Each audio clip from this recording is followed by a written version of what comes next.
All right, so we wanted to do a test to put our plastic up against one of our competitors. And as you can see here, we have strung up 2 samples that have been cut in the middle, both here and ours. And we want to seam them both together, shrink them out, and then we want to see compare once we're done. So I will start here on this white piece.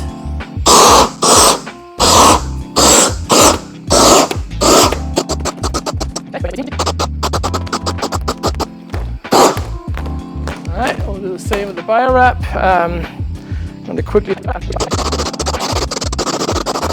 Okay, so now we're going to give them a minute to cool down, and then we'll come back and investigate. It's been a couple of minutes, and we want to start pulling apart these seams and seeing how they stand up. And you can see it's actually a really nice, tight seam, but as soon as I start, it just pulls right out. Compared to the bioWRAP, there is no way I can get this to.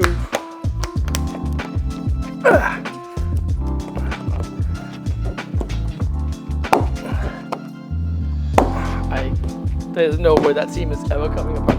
That's really beautiful. So in direct comparison, looking at our bioWRAP here, it's pretty clear. The welds are way stronger, and which saves you the need for tape. So at the end of the day, you are looking at a huge savings in both time and money.